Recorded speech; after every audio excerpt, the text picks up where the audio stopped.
Núcleo de Educação à Distância. Rede Mário Gatti. Bom dia a todas e todos. Antes de começar, a fala que eu propus aqui para vocês, eu queria expressar os meus sentimentos pelo que aconteceu, por essa perda tão recente que vocês estão passando, nesse momento. E espero que a nossa conversa aqui também contribua para esse tempo de luto, Bom, o título da palestra que eu pensei para falar com vocês hoje é medicação, mas aí eu coloquei um parêntese dentro da palavra medicação, tem a palavra ação. Eu queria destacar isso com vocês, Eu vou falar um pouco sobre isso, E para que eu não me perca com o tempo e para que a gente também tenha um tempo para conversar, eu optei em não trazer slides, mas eu fiz um texto breve que eu vou ler e vou discutir um pouco com vocês, para a gente poder ter um tempo para que eu possa escutar vocês também, para que a gente possa conversar. Tudo bem assim? Então eu vou direto ao texto. Então, bom dia a todas e todos aqui presentes nesse encontro. Irei apresentar brevemente alguns comentários sobre o tema medicalização e uso e abuso. Encomenda que me foi feita por Karina Medina, e desde já agradeço, em seu nome, as e os demais envolvidas e envolvidos nesta semana de sensibilização ao Setembro Amarelo, que visa, nas palavras de Karina, promover a conscientização e a valorização da vida. Duas tarefas bastante desafiadoras, em tempos de ignorância ao inconsciente e no desprestígio diante da vida, não só humana, como temos visto com as queimadas e com algumas posições políticas neste setembro mais cinza de todos os setembros amarelos. Depois dessa breve digressão, vamos ao ponto. Gostaria de destacar nesse título, que eu dei à conversa, que é medicação, uma aposta na relação agonística entre o sofrimento psíquico e seu manejo. Esse é o título que eu pensei. Eu queria primeiro destacar o que eu falei para vocês, que dentro da palavra medicação tem a palavra ação. O que isso quer dizer? Eu acho que isso nos mostra que tem uma participação de cada um, quando de alguma forma dá uma abertura em tentar algum tipo de cuidado que passe pelo uso de um medicamento, Que de alguma forma nessa palavra ação tem uma aposta, tem uma expectativa, Por ser uma ação, há uma escolha, que não é necessariamente neutra e pode ser feita de diversas formas.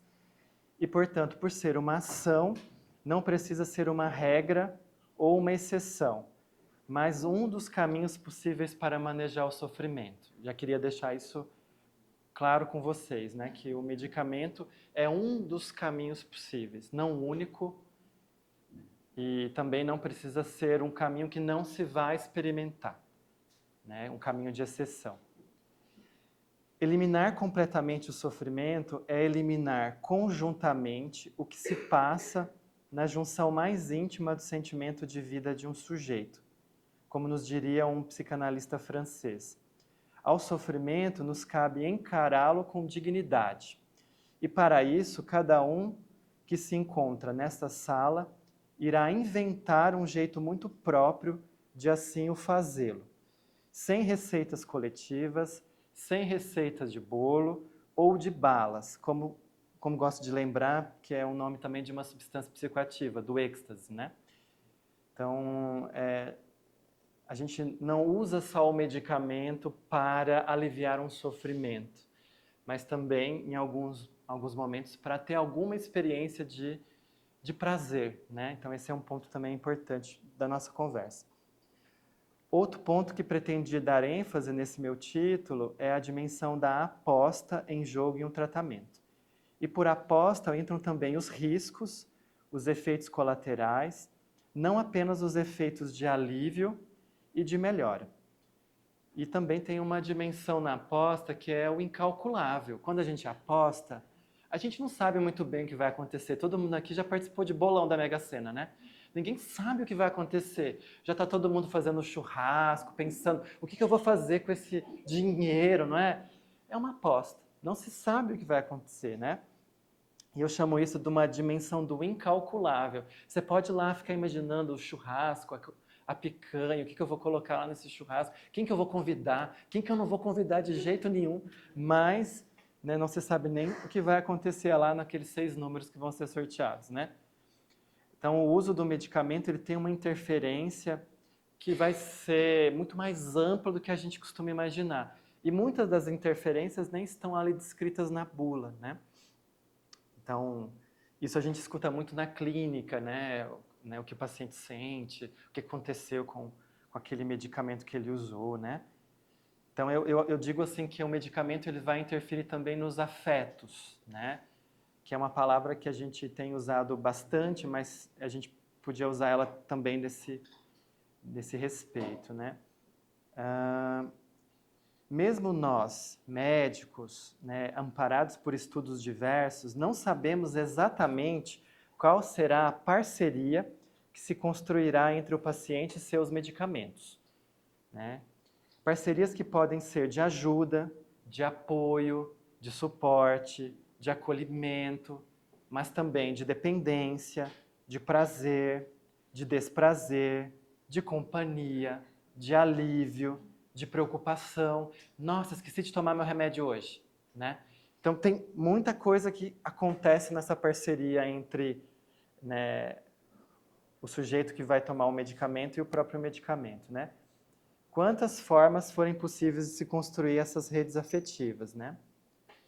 E como sabemos, essa costura entre vida e morte nos acompanha diariamente, não apenas nos setembros. A gente vê isso diariamente, quem está num hospital, quem é da área da saúde, sabe muito bem do que eu estou falando, né? Essa relação de vida e morte, ela se presentifica, né? E não é só no mês de setembro. E, sobretudo, nesse momento que vocês estão passando também, quando você tem uma perda muito próxima, de alguém muito, muito íntimo, né? De uma convivência muito próxima, né? Mais um ponto que eu gostaria de falar com vocês hoje aqui é essa história de relação agonística, que é uma palavra grega, que a gente conhece muito a palavra antagonista, que é do conflito, né? Dos antagônicos, dos contrários, né? Eu gosto de verde, você gosta de amarelo. Então tem ali um antagonismo, um confronto. Mas o agonista é uma palavra que também tem a ver com confronto, mas, na verdade, é a ideia da gente poder, em certa medida, olhar para o confronto como alguma coisa interessante. Que a gente pode construir coisas com os confrontos. A gente tende a achar que o confronto é sempre algo muito ruim. Mas a gente pode ver no confronto uma possibilidade interessante. Que eu acho que essa palavra agonística nos mostra isso. Como é que a gente pode elevar o conflito a um lugar interessante? Não só assim, eu quero eliminar os conflitos. Eu não quero que tenha mais conflito. Né? Às vezes a gente escuta muito isso no trabalho. Né? É um trabalho legal, é onde não tem conflito. Será que é assim? Né? Ou será que é um lugar que dá espaço para o conflito produzir outras coisas, do que uma rivalidade, do que uma briga, do que um xingamento, do que uma cadeirada, né? Como está muito em voga ultimamente, né?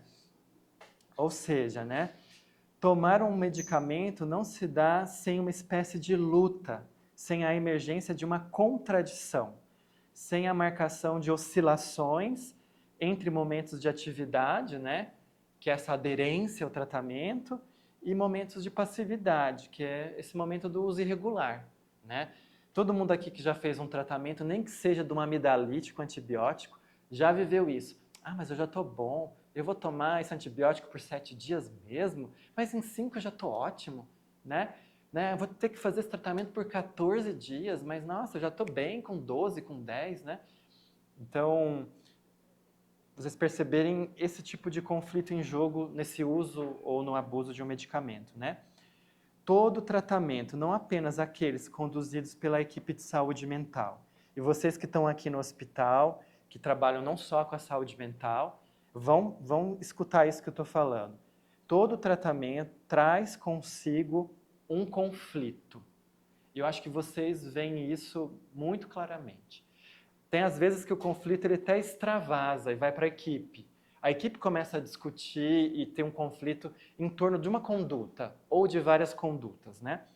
Então não dá para ignorar os conflitos, né? Eu acho que eu queria falar isso para vocês, porque o Setembro Amarelo me parece que é um espaço fértil quando ele é um espaço que permite também espaço para os conflitos, para que as pessoas possam dizer do mal-estar delas.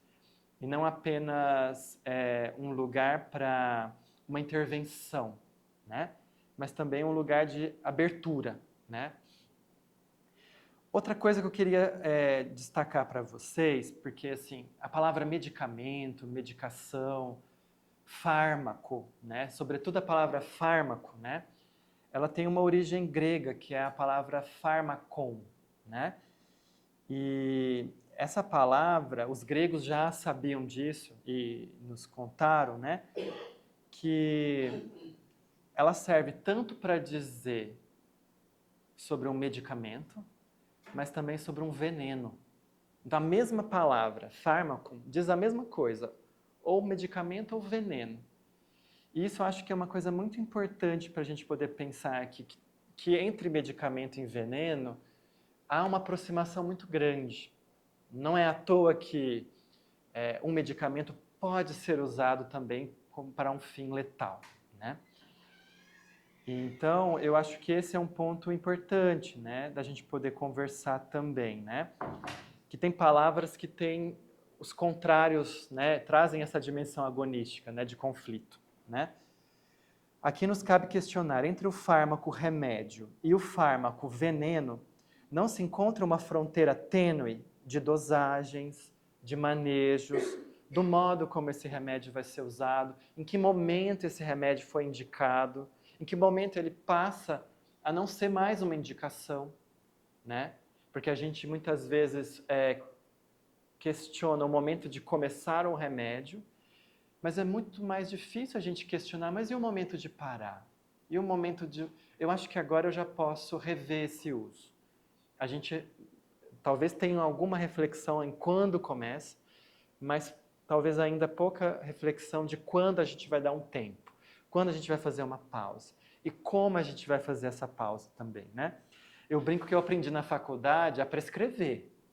Eu não aprendi a retirar. Eu fui aprender a rever e a retirar os medicamentos depois que eu já estava clinicando, que eu comecei a escutar dos pacientes algumas queixas vinculadas ao uso dos medicamentos. Então, eu acho que é um tema também para a gente poder conversar, né? E que extrapola também assim o tema do Setembro Amarelo, mas acho que é um tema importante. Então, assim, o que define a dose de um medicamento, né? Quem que define essa dose? É o paciente? É o médico? É uma parceria?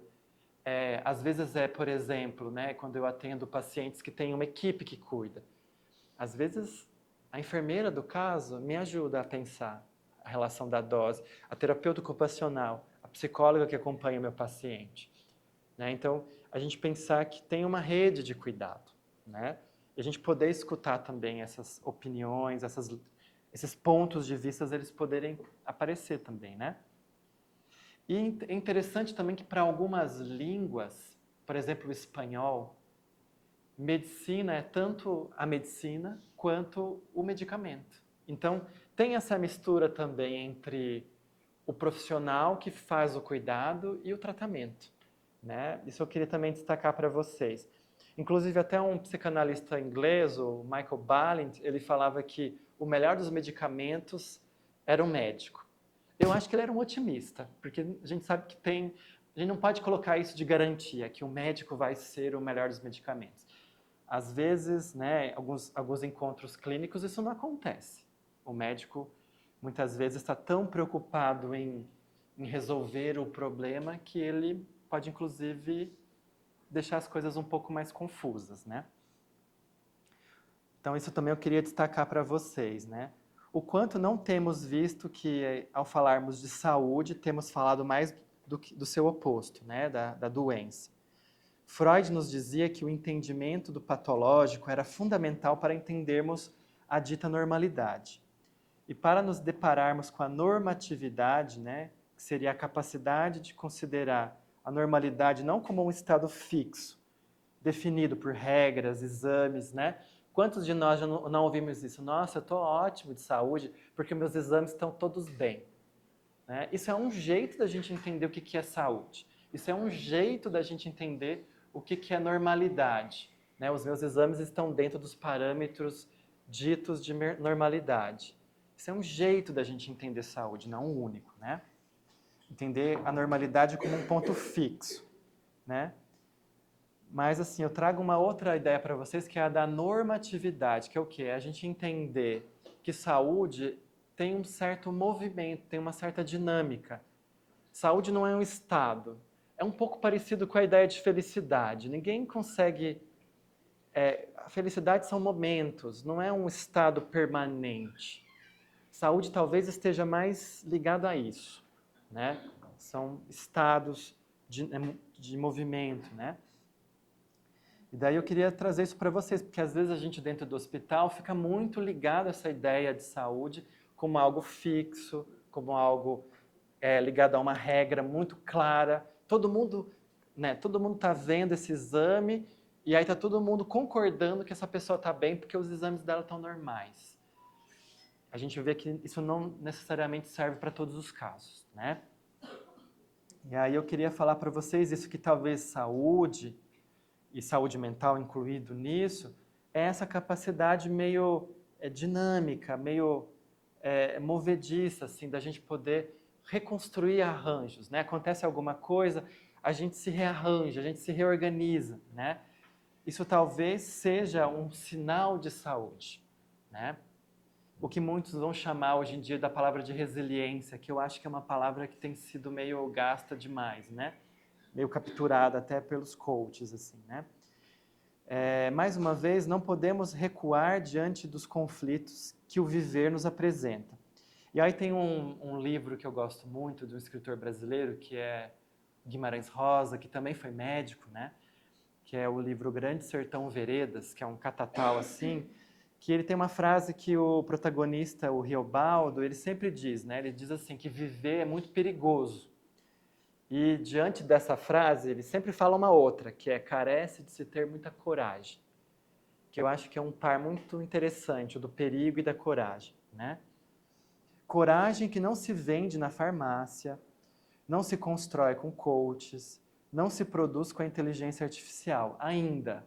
Não sei se um dia a inteligência artificial vai nos entregar isso, mas ainda isso não é possível, né? Porque as máquinas ainda não têm essa capacidade de inconsciente, essa capacidade de autodestruição que nós temos, né? É a coragem do menos, de sermos a parte de uma parte. Não é a humildade ressentida da culpa, mas é uma humanidade com a pecaritude. Daí eu vou explicar, porque parece que estou falando grego, né? O que eu quero dizer com isso, né? Tem um autor que é um antropólogo brasileiro, que é o Viveiros de Castro. E ele estuda muito o modo como, os pontos de vista que os indígenas têm, os indígenas amazônicos, né? E aí tem uma frase que uma vez ele escutou, né? Que um indígena disse para ele que um porco do mato é humano, que os índios veem o porco do mato como um humano. E aí o que ele trouxe, o que eu achei interessante nisso? Que quando um indígena vê num porco do mato a humanidade, isso nos ajuda a questionar o que a gente está chamando de humanidade na nossa linguagem, né? E nos dá uma ideia de que o que nos une com os animais não é a ideia de que nós todos somos animais, mas é que nós todos temos uma humanidade. E eu acho que isso é uma coisa muito, muito interessante, né? Da gente pensar a humanidade como algo muito mais amplo, né? Da gente até pensar as relações humanas por um outro ângulo, né? Eu achei isso muito interessante, porque a gente ouve muito isso, né? Ai, a gente tem que humanizar o atendimento, a gente tem que ser mais humanizado no hospital, né? O atendimento na UTI tem que ser mais humanizado. Mas assim, se a gente está falando do humano, que esse humano que bota fogo, esse humano que dá cadeirada, como eu brinquei com vocês, desse humano que xinga o outro sem pensar, que tem uma perda e fala, mas isso não aconteceu nada, bola para frente, finge que não aconteceu nada. É dessa humanidade que a gente precisa trazer para falar que é humanização? Eu prefiro pensar que a humanidade precisa ser uma coisa mais ampla, como os indígenas estão ensinando para a gente. Então, eu acho que se a gente, dependendo do que a gente está chamando de humanidade, eu nem quero. Se é esse jeito de humanidade que trata animais, gente, como se fosse nada, é dessa humanidade que a gente quer trazer para o nosso cuidado em saúde? Eu prefiro pensar uma outra forma de humanidade. Então, eu acho que esse também é um ponto bem importante, né? Como outras áreas do conhecimento podem nos ajudar a pensar o que é humanidade, o que é um trabalho humanizado, né? A gente sair um pouco de achar que quando a gente fala humanidade, todo mundo entende a mesma coisa. Não é bem assim, né? Às vezes, tal conflituosidade se expressa às claras nas discussões de equipe, nas divergências terapêuticas, nas condutas disputadas nos round clínicos. Eu não sei se tem aqui, mas na minha época de residente era muito comum, eu vi isso sobretudo em São Paulo. Você apresentava um caso, aí tinha todos os bambambãs, professores, catedráticos. Eu concordo, eu discordo, eu acho que é isso, eu acho que tem que fazer aquilo, tem que aumentar aquilo, tem que diminuir aquilo, tem que encaminhar para a terapia. Então, ali ficava muito expresso assim, as divergências, os pontos de vista em jogo do tratamento, né? E isso era muito curioso, né, perceber isso, né? Então, eu queria dizer para vocês, assim, já encaminhando para o final, para a gente poder conversar, né, que não há um manejo possível do sofrimento sem que se possa ver na queixa que se tenta aliviar um tipo de conflito, né, os arranjos conflituosos que eu chamei aqui, diante dessa mesma ideia de cura, né, de melhora, né? Cura, o que eu estou chamando aqui nesse caso? Não é a ausência de sofrimento ou o desaparecimento completo, né, do sofrimento, a mudança do diagnóstico, né? Mas cura aqui tem uma ideia de alívio, né? E esse alívio ele pode aparecer de jeitos muito sutis. Eu vou dar alguns exemplos para vocês. Por exemplo, o que eu escuto assim na clínica, no cotidiano, né? A possibilidade de seguir um projeto que antes era muito distante. Para alguns, por exemplo, um dado de melhora, de alívio, é poder ter um novo relacionamento, né? A decisão de romper com uma rede que aprisionava, seja, né, um trabalho, um casamento, uma relação familiar, né? E para alguns parece ser alguma coisa também mínima, mas que também é um alívio. Muitas vezes a pessoa poder ter um animal de estimação. Eu tenho um caso que eu acompanho que a paciente dizia assim, eu não tenho condições. E aí, o fato dela poder ter um animal de estimação já questiona um pouco essa ideia de que ela não tem condições, né? Então, às vezes, a cura não é a ausência do sofrimento, mas é talvez um certo jeito de olhar para o sofrimento que muda, né? A pessoa começa a lidar com o sofrimento de um outro jeito. Não que esse sofrimento desapareceu, mas ele é encarado de uma outra forma, né? Bom, eu vou ficar por aqui. Espero que essas ideias soltas aqui tenham tocado vocês de alguma forma, né? Que a gente não, toda vez que vocês olhem para a palavra medicação, vocês consigam ver entre parênteses essa ação, né? Que eu coloco em parênteses não para deixar de lado, mas para destacar, né? Que a gente possa aproximar o ato de medicar ao ato de escutar, né? Que uma coisa não venha sem a outra, né? Que a palavra medicação venha acompanhada de uma interrogação, né? que a gente não faça isso de uma forma automática, porque eu brinco muito com os meus alunos lá da Mandic, que às vezes a gente medica para a gente dá um remédio para medicar a nossa angústia. O que eu vou fazer nesse caso? Nossa, é tão complicado, é tão grave. A gente às vezes prescreve para nos aliviar. Para, olha, eu não sei nem o que fazer, mas eu posso fazer alguma coisa. E essa alguma coisa, sobretudo para os médicos prescritores, né? Esse alguma coisa rapidamente pode ser uma receita, né? E medicar, a gente tem que pensar a ideia de medicar para abrir perguntas, né? Para ampliar os conflitos e não para silenciá-los, emudecê-los, anestesiá-los. Tem alguns pacientes que me dizem isso, nossa, eu não estava conseguindo entender o que estava acontecendo comigo. Mas aí eu comecei o tratamento psicoterápico, medicamentoso, e aí parece que eu estou conseguindo até falar melhor, até ter uma certa clareza do que está me pegando. Então eu acho que a ideia de medicar com esse intuito, para que as coisas talvez fiquem mais claras, para que a angústia ceda um pouco espaço, para que a pessoa tenha mais clareza do que está acontecendo, eu acho que é uma ideia interessante, né? Não é o caminho mais divulgado, né? Esse que eu estou dizendo para vocês, né? De medicar para fazer pergunta, de medicar para não anestesiar, para não emudecer, né? Mas ainda me parece que é um caminho que não foi bloqueado completamente, né?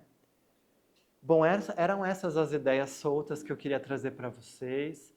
Agradeço a paciência de terem me escutado e espero que a gente possa conversar um pouquinho. É isso. Muito obrigado. Rede Mário Gatti. Compromisso com a saúde e educação.